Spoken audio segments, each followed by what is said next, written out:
Assalamualaikum warahmatullahi wabarakatuh. Kembali lagi dengan saya Yulistiana Madewi di Yulistiana Bagi Official.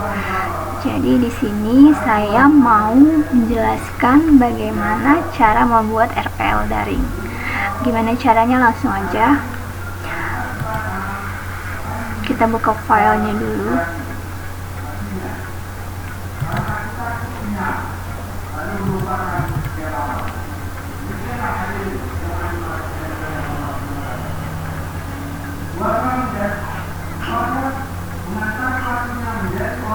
Jadi di sini saya jelaskan terlebih dahulu. Jadi RPL adalah rencana pelaksanaan layanan, singkatan dari RPL.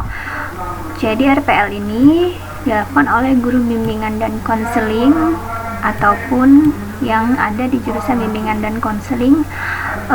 Ini kita akan coba buat RPL daring 1 lembar. Dan di sini cara membuatnya, yang pertama, mungkin kakak dan adik sudah tahu bagaimana cara membuat RPL gitu. Jadi yang pertama kita tempatkan di sini nama sekolah kita.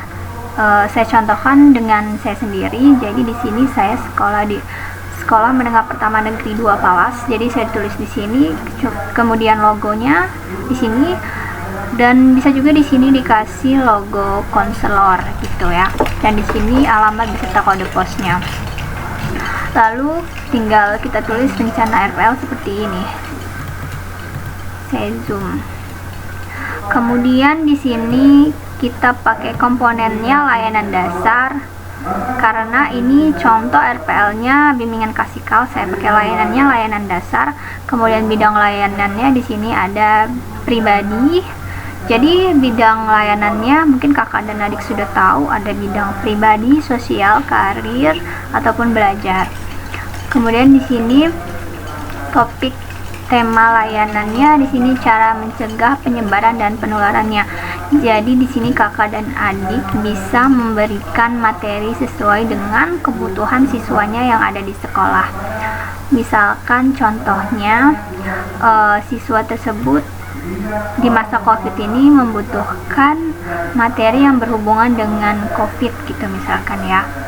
Jadi di sini tinggal kita indikan saja sesuai kebutuhan siswanya.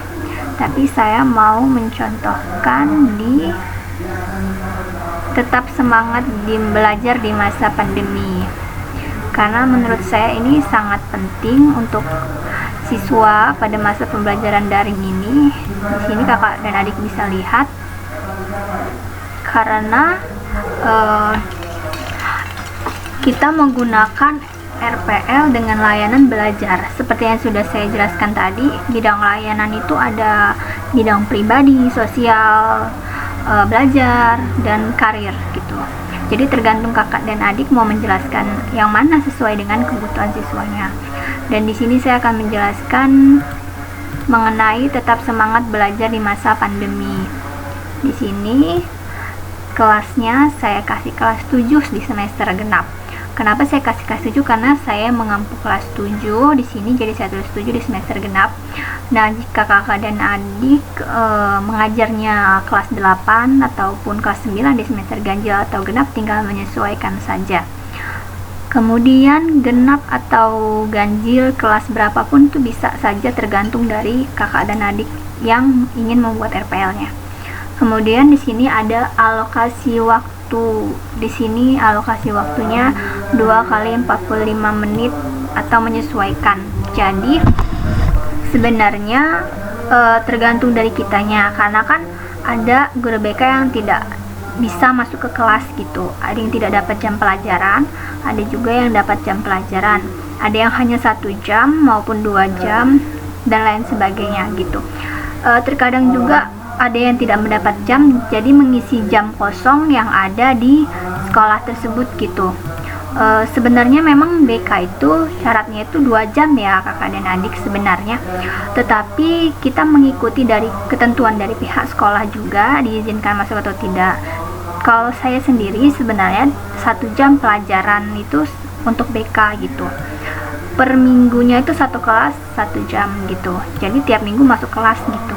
Karena apa? Karena ini sangat mendukung gitu pendekatan kepada siswa, apalagi memberikan motivasi kepada siswa gitu. Kita harus perlu dan wajib gitu memberikan motivasi tersebut. Kalau kita tidak masuk ke kelas, kita agak semakin sulit gitu, agak sedikit kesulitan dalam melakukan pendekatan gitu. Jadi ini tergantung dari kakak dan adik semuanya.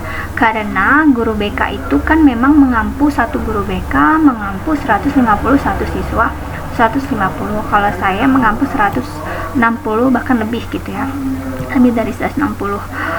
Jadi itu semua tergantung dari kitanya, ada berapa guru BK-nya. Bahkan ada guru BK di sekolah itu hanya satu dan bahkan belum ada sama sekali gitu. Jadi menurut saya peluang untuk menjadi guru BK ke depannya itu masih banyak ya gitu. Kalau menurut saya masih lebih banyak lowongan-lowongan yang lainnya, apalagi formasi-formasinya gitu, apalagi yang pada mau daftar CPNS ya gitu. Karena di sekolah itu berapa siswa butuh satu guru BK gitu, sedangkan siswanya saja banyak gitu. Bahkan ada juga guru BK yang satu tapi mengampu sampai 300-an lebih siswa, itu mungkin sedikit keberatan gitu. Tapi guru BK kan harus bekerja sama dengan wali kelas dan guru mata pelajaran. Kemudian di sini saya akan jelaskan tujuan layanannya di sini. Kakak dan adik bisa lihat di sini peserta didik atau konseli memahami pengertian motivasi belajar. Jadi di sini motivasi belajar ini kita sebagai guru BK pada saat memberikan bimbingan klasikal, kita harus memberitahu peserta didik bagaimana caranya supaya mereka bisa mengerti mengenai motivasi belajar dan memahami hal tersebut. Kemudian peserta didik atau konseli memahami faktor-faktor yang mempengaruhi motivasi belajar. Jadi di sini kita harus memberitahukan kepada siswa tersebut agar mereka mengetahui apa saja sih pengaruh dari motivasi belajar tersebut, apakah mempengaruhi dia dalam belajarnya atau bagaimana gitu. Kemudian di sini langsung aja saya zoom di peserta didik atau konseli dapat menjaga semangat belajar di masa pandemi.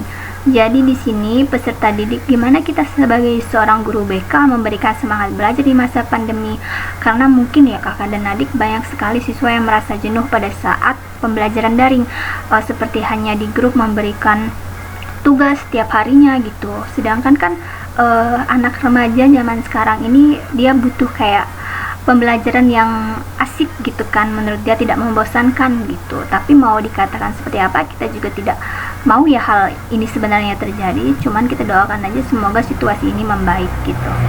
Kemudian metode, alat, dan media. Di sini metodenya mungkin kakak dan adik lebih paham daripada saya gitu, apalagi yang memang jurusannya BK atau sebagai seorang guru BK ataupun dosen dan lain-lainnya gitu ya.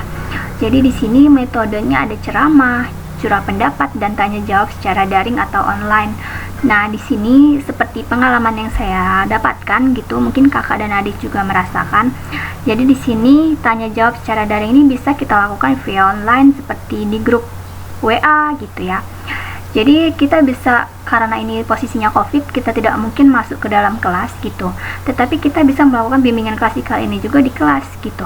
Jadi kita tanya jawabnya melalui VN, bisa chat atau bagaimana, dikasih waktu untuk bertanya dan menjawab dan menanggapi satu sama lain antar siswa.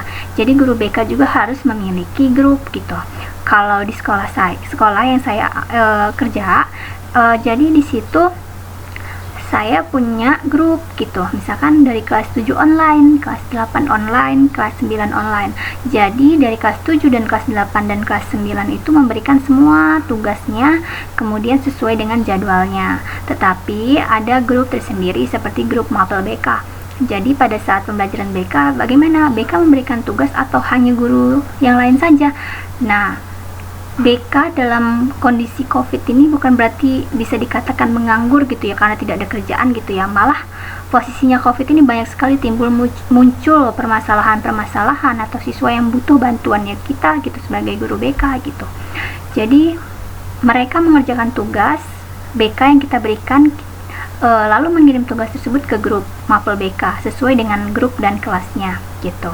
Jadi menurut saya guru BK juga perlu memberikan tugas kepada siswa tersebut atau berupa motivasi atau tugas apapun yang berhubungan dengan kebutuhan yang dibutuhkan oleh peserta didik gitu.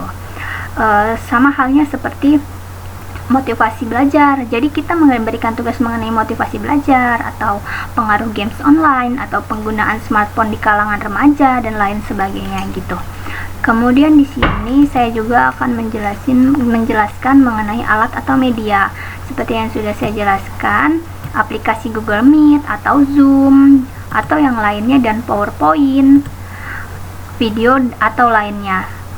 Jadi di sini kakak dan adik bisa menggunakan keempat atau kelima hal tersebut. Jadi Google Meet bisa, Zoom bisa, PowerPoint juga bisa. Jadi seperti yang saya jelaskan tadi, memberikan tugas dengan PowerPoint juga bisa gitu, slide PowerPoint lalu dibaca oleh siswa gitu. Kemudian banyak sekali kan kita misalkan mengirimkan tugas seperti berupa video.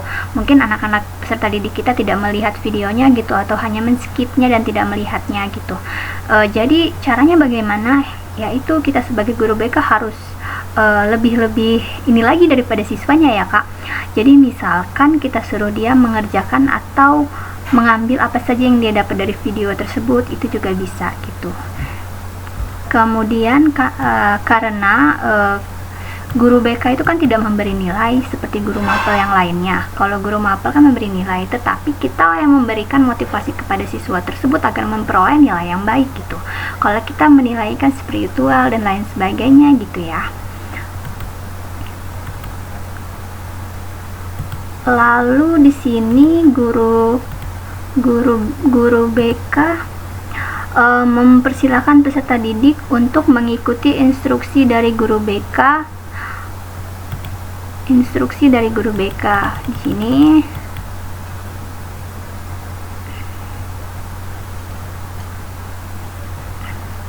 Kemudian di sini tadi sampai sini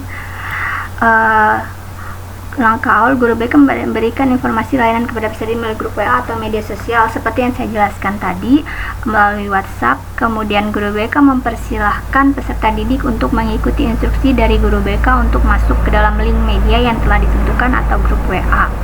Jadi misalkan ada siswa-siswi yang belum masuk grup tersebut, kita sebagai guru kita harus tahu mana nih siswanya, apa sudah masuk semua di grup gitu, karena bisa terjadi miskomunikasi juga antara kita dengan siswa kita. Misalkan kita dengan siswa kita tidak tahu gitu dia sudah mengerjakan atau belum gitu kan, karena dia tidak tahu karena dia tidak masuk grup gitu. Jadi kita harus mengetahui hal tersebut. Nah biasanya kita juga tidak hanya guru BK tetapi juga guru mapel pelajaran yang lainnya juga, itu biasanya kita menggunakan Google Form. Jadi di Google Form itu kita bisa memberikan soal yang bisa diisi oleh siswa ataupun kita hal yang lainnya yang bisa kita berikan kepada siswa. Kemudian guru BK mempersilahkan peserta didik untuk mengikuti membuka pertemuan dengan memberikan salam, sapaan dengan penuh semangat kepada peserta didik, kemudian dilanjutkan dengan berdoa. Jadi seperti sama halnya dengan kita belajar tatap muka, walaupun secara online juga kita harus mengalami hal yang sama juga gitu. Harus memberikan salam, karena itu termasuk di etika berkomunikasi juga kan secara daring gitu. Harus salam, memberikan semangat dan lainnya, menanyakan apakah sudah siap mengikuti pembelajaran dan lain sebagainya. Kemudian menanyakan kehadirannya.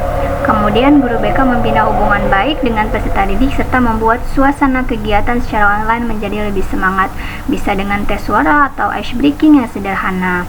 Jadi anak-anak kan tipe belajarnya kan beda, ada yang dia lebih suka dengan cerita, lebih suka dengan menulis atau melihat. Jadi kita supaya mencairkan suasana tersebut, kita bisa melakukan ice breaking atau permainan untuk meleburkan suasana, dan itu tergantung dari guru BK-nya tersendiri gitu. Bisa melakukan dengan tes suara atau dengan WhatsApp, bisa dengan VN gitu ya kak ya. Misalkan guru BK memberikan pengantar singkat tentang tujuan, layanan, dan bimbingan dan konseling. Nah, sekarang ini yang terjadi kan banyak banget ya, Kak. Anak-anak atau orang awam ataupun yang lainnya gitu, ataupun siapapun ya, karena kita tidak bisa menghilangkannya secara keseluruhannya. Banyak yang mengatakan bahwasanya guru BK itu sebagai polisi sekolah dan lain sebagainya gitu. Sebenarnya kita harus memberikan pengertian terlebih dahulu kepada siswa kita mengenai apa itu bimbingan dan konseling, agar tidak ada kesalahpahaman antara siswa dan guru gitu. Jadi siswa tersebut tidak hanya mengatakan bahwasanya guru BK itu tempatnya gudangnya masalah gitu, karena guru BK itu adalah sumber segalanya gitu. Jadi di mana masalah, di mana siswa yang berpotensi dan lain sebagainya, itu juga ke guru BK. Jadi tidak hanya siswa yang bermasalah, karena pada dasarnya tidak ada siswa yang bermasalah, karena dari masalah tersebut dia bisa berubah menjadi lebih baik gitu. Guru BK kemudian ada tahap inti. Di sini di tahap inti, guru BK menyampaikan slide PowerPoint atau video layanan atau lainnya yang berhubungan dengan materi layanan tersebut. Jadi misalkan di sini tetap semangat di masa pandemi gitu, semangat belajar. Kakak punya video tuh tentang tetap semangat belajar di masa pandemi. Jadi bisa kakak berikan kepada siswa kakak tersebut sebagai reinforcement positif atau penguatan kepada siswa kakak tersebut. Kemudian di sini peserta didik mengamati, mencermati, dan menganalisa materi yang telah disampaikan. Jadi di sini setelah kita memberikan tersebut, kita meminta siswa kita untuk memahami hal tersebut agar siswa kita mengerti dan memahami. Kemudian di sini ada guru BK mengajak peserta didik untuk curah pendapat dan tanya jawab secara online di link media atau grup. Jadi di sini sama seperti hal yang saya jelaskan tadi, misalkan guru BK menanyakan kepada peserta didik curah pendapat apa saja yang ingin ditanyakan secara bergantian. Karena jika bergerombolan juga mungkin agak kesulitan, karena kan kita via daring gitu. Dijadikan kita memberikan waktu yang tepat untuk tanya jawab tersebut. Kemudian peserta didik 2 atau 3 orang diberi kesempatan untuk berkomentar dengan mikrofon secara online melalui link media atau grup. Jadi komentarnya bisa melalui ketik pesan ataupun voice note ya. Jadi di sini peserta didik mengerjakan lembar activity dan dikumpulkan atau dipublikasikan pada link yang ditentukan oleh guru BK. Jadi di sini lembar activity ini bisa berupa seperti link Google Form juga bisa, ataupun kakak memberikan lembar activity ini berupa tulisan, jadi nanti anak siswa kakak tinggal menulis dan memfotokannya dan dikirimkan ke grup. Kemudian guru BK mengajak peserta didik untuk melakukan refleksi terhadap materi yang disampaikan. Jadi setelah kita melakukan hal tersebut, kita harus merefleksi gitu, apa saja yang mereka ketahui tentang materi tersebut. Bahkan kita juga harus menyimpulkan gitu kan. Di tahap penutup ini, guru BK mengajak peserta didik untuk menyimpulkan terkait materi layanan. Jadi setelah melakukan hal tersebut, guru BK harus menyampaikan tuh apa aja nih yang udah kita dapetin dari pertemuan via daring ini nih, bimbingan klasikal tentang tetap semangat belajar di masa pandemi gitu. Kemudian apa juga nih, minta untuk siswanya untuk menyimpulkan apa yang sudah didapatnya, bagaimana saran dan segala macamnya gitu. Kemudian guru BK membagikan link Google Form yang berisi evaluasi layanan. Jadi bisa berupa link Google Form ini bagaimana evaluasi layanan yang sudah berlangsung, dan meminta siswa untuk mengisi evaluasi tersebut. Kemudian guru BK menyampaikan rencana layanan yang akan datang dan mengakhiri kegiatan dengan doa dan salam. Nah, Kak, di sini setelah kita melakukan hal tersebut, otomatis kita melakukan pertemuan bimbingan klasikal pada minggu berikutnya. Jika kita saat ini melakukan pertemuan dengan materi tetap semangat belajar di masa pandemi, nah kita bisa melakukan di pertemuan berikutnya dengan materi yang berbeda, misalkan penggunaan smartphone, games online, atau menurunnya semangat belajar gitu. Jadi ya sesuai dengan kebutuhan siswa kita pada masa pandemi ini gitu. Dan jika misalkan sudah semoga saja sudah tatap muka, jadi begitupun itu juga pada saat pembelajaran daring kita memberikan materi tentang yang berhubungan yang dibutuhkan oleh siswa tersebut. Nah, pada saat tatap muka juga kita harus tahu nih bagaimana. Jadi guru BK itu harus pintar-pintar mengamati gitu, karena kita harus mengamati apa saja nih yang dibutuhkan. Sekiranya saya harus apa gitu supaya siswa saya bisa berkembang. Jadi harus banyak inisiatif gitu ya Kak ya. Kemudian di sini ada evaluasi proses. Guru BK memperhatikan proses layanan serta melakukan refleksi dari kegiatan layanan klasikal tersebut menggunakan lembar observasi dan merekam proses layanan klasikal jika diperlukan. Nah, jika kita tatap muka kan kita masuk kelasnya bisa merekam lewat HP gitu ya, minta tolong dengan siapa gitu ya. Tapi kalau misalkan daring kayak ini agak kesulitan ya Kak. Jadi misalkan kita bisa ini nih perekam layar di HP juga bisa, atau bagaimanapun itu juga bisa, sebagai buktinya bahwasanya observasi kita ini tentang kegiatan ini sudah ada gitu, dan kita merefleksi kegiatan layanan klasikal tersebut menggunakan nomor observasi gitu. Kemudian evaluasi hasil, peserta didik mengisi angket evaluasi setelah mengikuti kegiatan layanan klasikal. Nah, angketnya itu berupa suasana yang dirasakan, pentingnya topik yang dibahas, cara penyampaiannya, atau melalui link Google Form gitu. Jadi di sini kakak juga bisa di sini nanti memasukkan secara online melalui link media atau grup di sini yang di tahap inti. Misalkan kakak sudah buat link Google Formnya, bisa kakak isikan saja di sampingnya gitu, di tanda kurungin juga bisa. Jadi RPL ini nanti kita kirim juga di grup juga, jadi bisa, jadi mereka bisa membacanya gitu, apa aja sih kegiatan runtunannya, apa tahap inti, tahap awal, pendahuluan, dan lain sebagainya. Nah, kemudian mungkin ini kakak dan adik juga lebih paham dari saya. Di sini pasti ada mengetahui kepala sekolahnya beserta NIP-nya, kemudian di sini ada Palas. Kalau saya kan di Palas ya Kak ya, ini menyesuaikan saja di mana tempat kakak bekerja. Kemudian nama guru BK-nya, kemudian bisa ditandatangan dan dicap gitu sebagai bukti. Kemudian lebih baiknya jika guru BK itu harus ada berkas-berkas gitu ya Kak, jadi khusus RPL, khusus angket, dan lain sebagainya. Nah, coba kita kecilkan di sini. Jadi di sini tuh hanya 1 lembar Kak. Kakak bisa lihat di sini. Saya tuh hanya 1 lembar saja RPL daringnya gitu. Sebenarnya RPL tuh banyak ya Kak, ada yang berlembar-lembar juga, ada yang 3 lembar. Tapi di sini saya ingin mencontohkan bagaimana cara membuat RPL daring, karena saya menyesuaikan juga pada saat pembelajaran daring ini. Jadi ini RPL daring yang menurut saya bisa membantu saya juga gitu, dan saya berharap juga bisa membantu kakak semua. Di sini RPL daringnya sesuai dengan kebutuhan dan hanya 1 lembar. Oke, demikian video yang saya sampaikan. Semoga bisa bermanfaat untuk kita semua. Dan jangan lupa like, comment, and share. Kemudian subscribe dan bunyikan tombol loncengnya. Sampai ketemu lagi di video berikutnya mengenai materi bimbingan dan konseling yang lebih menarik lagi. Dan misalkan ada yang ingin kakak tanyakan, bisa langsung tanyakan aja di kolom komentar. Tanyakan saja apa yang sekiranya bisa menjadi patokan atau bisa menjadi pembelajaran untuk kita semua gitu. Dan sekiranya untuk video yang berikutnya yang bisa sekiranya saya bantu juga, saya insya Allah akan saya bantu. Saya akhiri. Assalamualaikum warahmatullahi wabarakatuh.